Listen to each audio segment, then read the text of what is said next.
What's up, everybody? Anton Crilly here from dropshiplifestyle.com. If you're not familiar with my company, we help people build highly profitable, semi-automated stores by dropshipping high-ticket products from domestic brands, meaning brands that have products in stock locally to where you'll be shipping them. That way, customers get their products fast, customers are happy, you make money, you have a business that actually provides real value to the world. So today, we're talking about something a little bit different. And that is drop shipping and making really good money doing it without even having a website. You might be thinking, why would I ever want to drop ship without a website? The truth is you probably wouldn't, but I wanted to share this anyway. This is a real story from my life many years ago that I think can open your eyes and other people's eyes to what dropshipping actually is and how much possibility and potential there is within this huge umbrella term, dropshipping, where literally anybody with zero technical experience can make money. So I'm gonna go back now to, this is probably in the summer of like 2004, 2005, right? While I was in college and on summer break. Now, one of my buddies from college was looking to make money and looking to make more that you can get as a lifeguard, which is what I did that summer.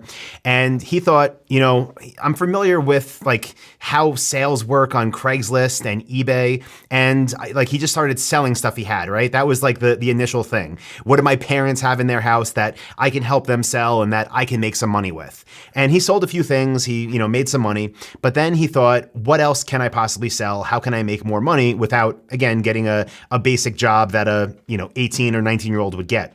So what he did, which was super smart of him, was go on eBay and he would search in his geographical location. Now, when you search on eBay for product listings, you can choose if you want something local to you based on zip code.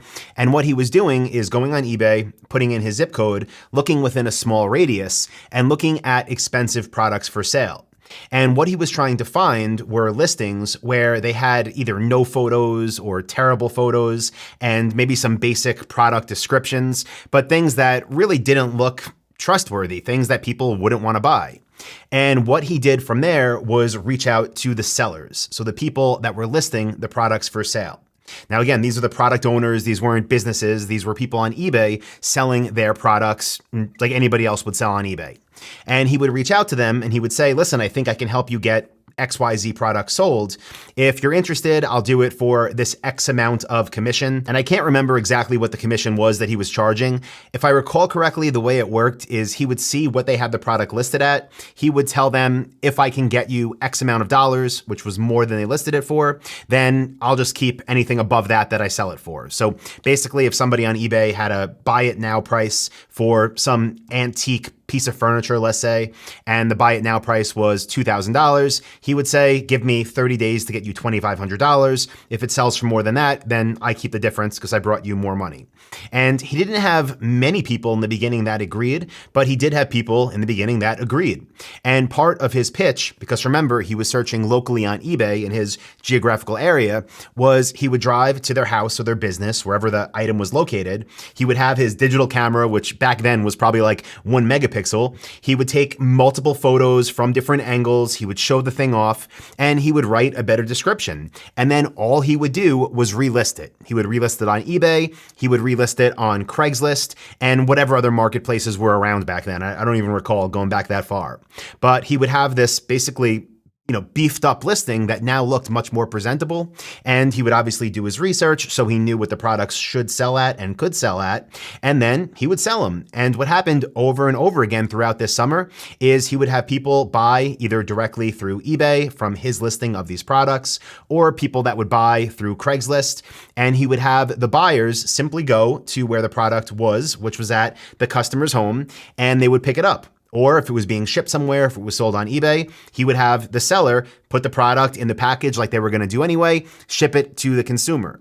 Now that is drop shipping, right? He built a drop shipping business. He wasn't actually handling the products. He didn't need a warehouse. He didn't need to arrange shipping. What he was handling back then was the marketing. What he was handling back then was the customer support.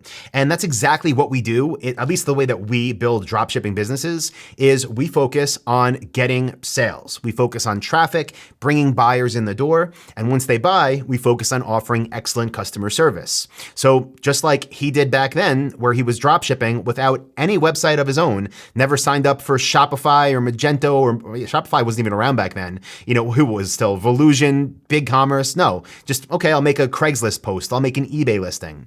But the way he was able to drop ship is by selling products he didn't have to see, touch, or ship. Again, he had other people do this for them. They were happy to pay him a markup. So just wanted to share that. Again, let's say for some reason you're petrified of actually building your own online store and you're so scared to call suppliers and try to get approved to sell their stuff.